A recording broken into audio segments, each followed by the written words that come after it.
अस्सलाम वालेकुम 9th class.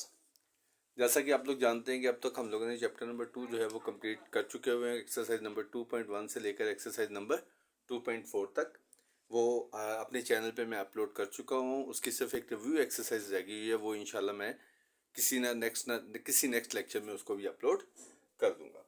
तो अभी आप लोगों ने मेरे चैनल में देखा होगा तो मैं एक्सरसाइज 3.1 जो है वो ऑलरेडी अपलोड कर चुका हूँ।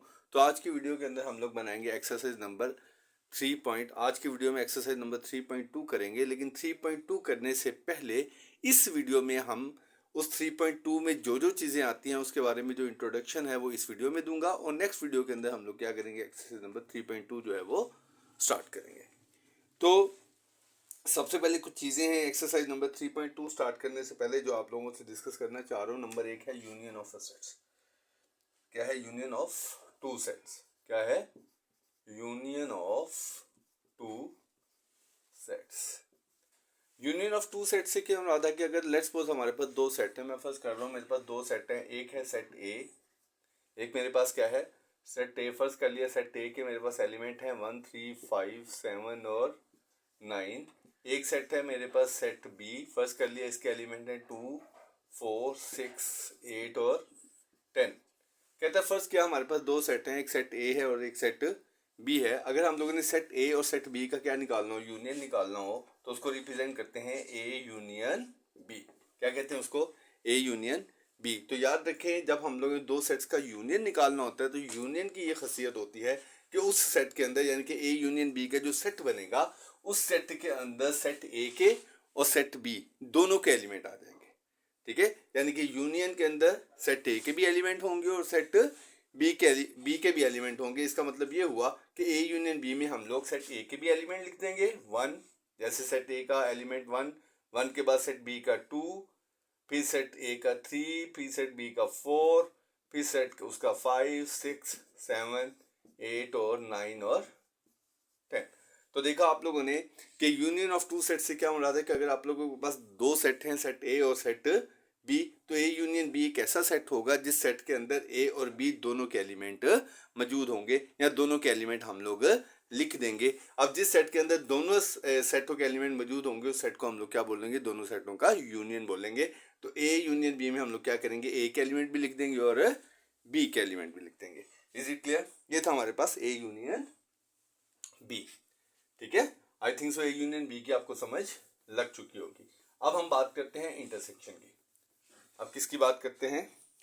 Intersection of two sets. Intersection of two sets. Intersection से क्या मुराद है कि फर्स्ट कर लिया मेरे पास दो सेट्स हैं, सेट ए लिख लेता हूँ 1 3 5 7 एंड 9, और एक सेट लिख लेता हूँ मैं सेट बी। सेट बी है मेरे पास 2 3 5 7। ये मेरे पास दो सेट हैं, एक सेट ए है और सेट बी है। तो हमने क्या निकालना है? दोनों का इंटरसेक्शन। A intersection B. ये सिंबल किसका है? इंटरसेक्शन का। जब हम लोग दो सेटों का इंटरसेक्शन निकालते हैं तो इंटरसेक्शन में जो दोनों सेटों में जो कॉमन एलिमेंट होते हैं वो लिखते हैं। इंटरसेक्शन में क्या करते हैं हम लोग? दोनों सेट्स के जो कॉमन एलिमेंट हैं वो लिखेंगे। तो आप लोगों को नजर आ रहा होगा कि सेट ए और सेट बी में जो कॉमन एलिमेंट है वो कौन कौन से हैं। इसमें भी 3 है और इसमें भी 3 है, जो कॉमन एलिमेंट है वो लिख लूंगा। उसके बाद इसमें भी 5 है, इसमें भी 5 है, 5 लिख दूंगा। इसमें भी 7 है और इसमें भी 7 है तो 7 लिख लूंगा।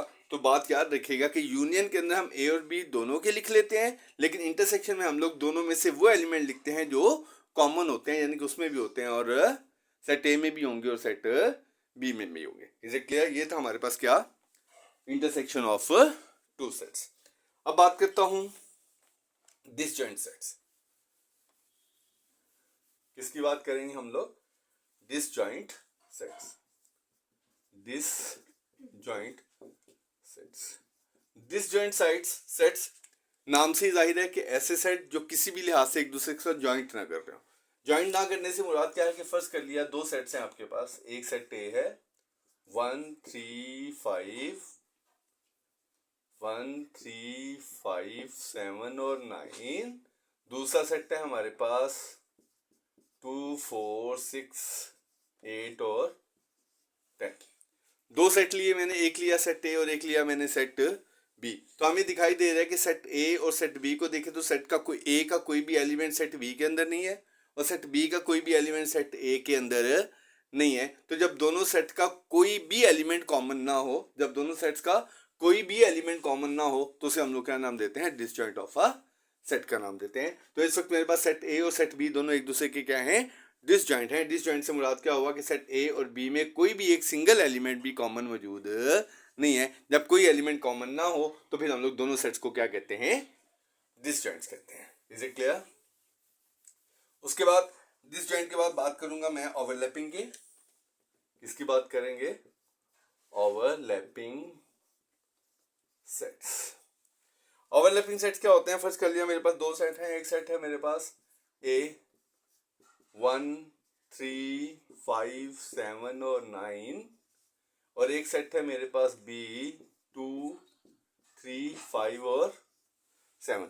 फर्स्ट कर लिया मेरे पास दो सेट हैं, ठीक है। तो आप लोग देखेंगे कि अगर दो सेटों में से कुछ एलिमेंट आपस में क्या हो, कॉमन हो, क्या हो दोनों सेट्स में अगर कुछ एलिमेंट आपस में कॉमन हो, जब कुछ एलिमेंट्स आपस में कॉमन होंगे तो दोनों सेट्स को हम लोग क्या बोलेंगे, ओवरलैपिंग सेट। इसका मतलब ये होता है कि दोनों सेट्स क्या कर रहे हैं, एक दूसरे के साथ ओवरलैप कर रहे हैं। ओवरलैप करने से क्या मुराद है कि कुछ एलिमेंट सेम है और कुछ एलिमेंट सेम नहीं है। तो जब कुछ एलिमेंट सेम हो और कुछ एलिमेंट सेम ना हो तो ऐसे दो सेट्स को हम लोग क्या कहते हैं, ओवरलैपिंग सेट्स का नाम देते हैं। तो यहाँ पे जो मैंने दो सेट लिखे हैं, सेट ए और सेट बी, दोनों क्या है, ओवरलैपिंग सेट हैं, क्योंकि कुछ एलिमेंट सेम है कुछ एलिमेंट सेम नहीं है। जैसे अगर 3 को देखते हो तो वो कॉमन है, 5 को देखते हो वो कॉमन है, 7 को देखते हो तो वो कॉमन है, लेकिन 2 को देखते हो तो 2 सिर्फ बी में है, ए में नहीं है। अगर 1 को देखते हो तो वो ए में है, बी में नहीं है। अगर 9 को देखते हो तो वो ए में है, बी में नहीं है। तो इसका मतलब यह कुछ एलिमेंट कॉमन है और कुछ एलिमेंट कॉमन है नहीं हो ना हो, तो ऐसे सेट्स को हम लोग क्या कहते हैं, ओवरलैपिंग सेट्स का नाम देते हैं।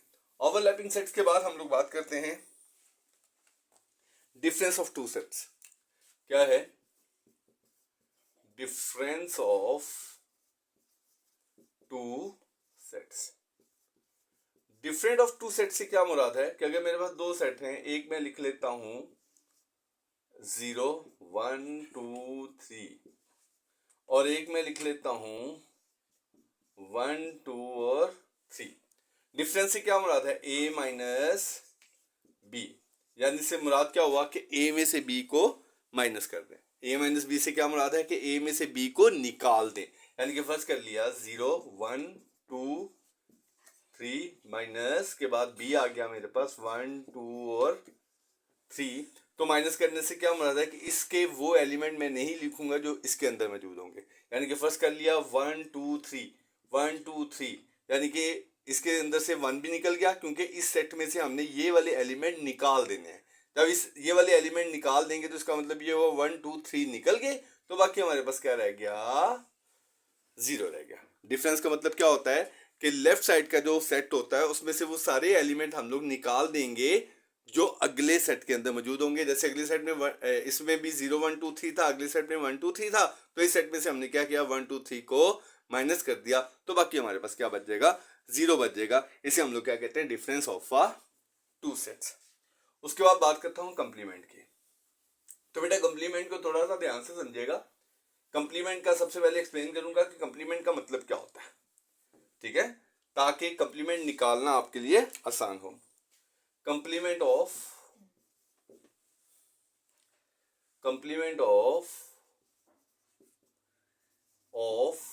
सेट क्या है, कंप्लीमेंट ऑफ सेट। तो कंप्लीमेंट ऑफ सेट क्या होता है कि फर्स्ट कर लिया, वैसे तो आप लोग कॉमनली पिछली क्लासेस के अंदर पढ़ चुके हो कि हम लोग किसी भी सेट के कंप्लीमेंट को क्या कहते हैं, यू माइनस ए। ये तो बात समझ आ गया कि हम लोग किसी भी सेट का कंप्लीमेंट निकाल लेंगे यू में से माइनस करके। लेकिन हमारे लिए सबसे पहले ये समझना जरूरी है कि बेसिकली कंप्लीमेंट होता क्या है। अगर लेट्स सपोज मेरे पास एक सेट ए है तो एक मैं कहता हूँ ए कंप्लीमेंट। अगर ए के ऊपर मैं बाहर लगा देता हूँ तो इसका मतलब क्या होता है, ए कंप्लीमेंट। ए कंप्लीमेंट को हम लोग ए नॉट बी कह सकते हैं। ए कंप्लीमेंट को हम लोग ए नॉट बी कह सकते हैं। मतलब क्या हुआ कि ए कंप्लीमेंट एक ऐसा सेट होता है, ए कंप्लीमेंट एक ऐसा सेट होता है जिसके अंदर सेट ए से रिलेटेड कोई भी एलिमेंट मौजूद ना हो। फर्स्ट करो मैं यहाँ पे एक सेट लिख रहा हूँ ए 1 3 5 और एक सेट लिख रहा हूँ ए कंप्लीमेंट। ए कंप्लीमेंट जब मैं लिखूंगा तो इस बात का ध्यान रखूंगा कि इस सेट के अंदर ए से रिलेटेड कोई एलिमेंट मौजूद नहीं होना चाहिए। जैसे मैं लिखता हूं 2 4 6, तो देखो ये जो सेट लिखा है इस सेट के अंदर ए का कोई सिंगल एलिमेंट भी मौजूद नहीं है। अगर सिंगल एलिमेंट भी मौजूद नहीं होगा तो इसको फिर हम इसको ए कंप्लीमेंट कह सकते हैं। अगर एक भी एलिमेंट इसके अंदर आ गया ए का तो इसका मतलब ये होगा कि वो ए का कंप्लीमेंट नहीं होगा। तो ए कंप्लीमेंट क्या होता है, यानी कि अगर मेरे पास ए सेट है तो ए कंप्लीमेंट वो सेट होता है जिसके अंदर ए से रिलेटेड कोई एलिमेंट मौजूद ना हो। तो फिर हम लोग उसको क्या बोल सकते हैं, ए कंप्लीमेंट, यानी कि ए नॉट, यानी कि ये एक ऐसा सेट है जिसका सेट ए से कोई ताल्लुक नहीं है। जब किसी भी सेट का सेट ए से कोई ताल्लुक नहीं होगा तो उस सेट को हम लोग क्या बोलेंगे, सेट ए का कंप्लीमेंट बोलेंगे। तो फिर जब वो कंप्लीमेंट हम लोगों ने लेना होता है तो कंप्लीमेंट निकालने का सिंपल हम लोग जो तरीका बताते हैं कि उसने हमें अगर यूनिवर्सल सेट दिया हुआ है तो अगर हम लोगों ने किसी भी सेट का कंप्लीमेंट निकालना है तो उसको क्या करेंगे, यूनिवर्सल सेट में से माइनस करेंगे। जब यूनिवर्सल सेट में से उसको हम लोग माइनस करेंगे तो आप लोग ये ध्यान में रखिएगा कि जो नया सेट आएगा उस नए सेट के अंदर ए से रिलेटेड कोई एलिमेंट मौजूद नहीं होगा। फर्ज करें यूनिवर्सल सेट है मेरे पास 1 2 3 4 5 6 8 9 और 10। ए है मेरे पास 2 4 6 8 और 10। मैंने क्या लेना है, ए का कंप्लीमेंट, और हमारा कॉमन कंसेप्ट है कि ए कंप्लीमेंट इज इक्वल टू क्या होता है, यू माइनस ए। तो अगर आप लोग यू माइनस ए करोगे तो देखिए यू के एलिमेंट्स क्या है मेरे पास 1 2 3, चलते चलते कहाँ तक 10 तक, माइनस मेरे पास ए के एलिमेंट क्या है 2 4 6 8 और 10। तो हम लोगों ने, मैंने डिफरेंस है दोनों के दरमियान कौन सा साइन है, माइनस का। तो माइनस के साइन के अंदर मैंने बताया कि इसके वो एलिमेंट लिखेंगे, यानी कि इस सेट में से ये एलिमेंट हम लोग निकाल देंगे। तो जब निकालेंगे तो हमारे पास जो नया सेट आएगा वो क्या होगा, ये 1 उसके अंदर नहीं है, ये 2 हमने निकाल देना है, ठीक है। उसके बाद 3 के बाद 4 उसके अंदर है तो 4 भी निकाल देंगे। तो उसके बाद क्या आ जाएगा 5 के बाद 6 भी निकाल देंगे तो हमारे पास नेक्स्ट क्या आ जाएगा 7 के बाद 8 भी निकाल देंगे, हमारे पास क्या आ जाएगा 9 के बाद 10 भी निकाल देंगे। तो इस तरीके से जो नया सेट आएगा हमारे पास वो क्या होगा 1 3 5 7 9। तो इस नए सेट के अंदर देखोगे कि ए से रिलेटेड कोई भी एलिमेंट इसके अंदर मौजूद नहीं है, इसलिए जो नया आने वाला सेट है इस सेट नए आने वाले सेट को हम लोग क्या बोलेंगे, ए कंप्लीमेंट बोलेंगे। क्यों ए कंप्लीमेंट बोलेंगे, क्योंकि इस सेट के अंदर किसी किस्म का ए का कोई भी एलिमेंट मौजूद नहीं है। ठीक है, क्लियर। आई होप सो कि आप लोगों को इसको इसकी अच्छे से समझ आ चुकी होगी। तो ये थोड़ी सी इंट्रोडक्शन थी किसकी, different solution of a sets की, जो आपके सामने अभी मैंने डिस्क्राइब की है। तो अभी नेक्स्ट वीडियो के अंदर हम लोग वेन डायग्राम के बारे में डिस्कस करेंगे। वेन डायग्राम के बाद हम लोग क्या करेंगे, एक्सरसाइज नंबर 3.2 सॉल्व करना शुरू करेंगे। Is it clear? That's all now.